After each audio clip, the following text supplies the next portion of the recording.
तर आता मुंबई गाठली, दिल्लीमध्ये जाऊन मराठा बांधवांना एकत्र करणार असल्याचं जरांगेंनी म्हटलेलं आहे। पुढच्या काही दिवसात दिल्लीत मराठा बांधवांचं मोठं अधिवेशन भरवणार असल्याचं जरांगेंनी म्हटलंय।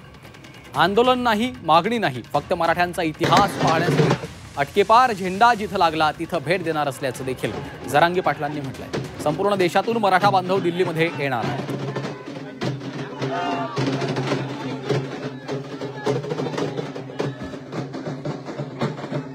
अफगाणिस्तान पर्यंत झेंडे ठोकले, दिल्ली पर्यंत झेंडा त्या दिवशी भगवा फडकतो। कुठं कुठं आपल्या राज्याचे पवित्र पाय लागले, पवित्र भूमी झाली, त्या भूमीला आपण नतमस्तक झालो पाहिजे राव। म्हणून एक दिवस आपल्या भावंडासाठी, आपल्या मराठा समाजासाठी आपण सगळे एकत्र भेटायचं दिल्लीला। एक मोठं अधिवेशन आम्ही घेतो, मोठं अधिवेशन दिल्लीला घेतो।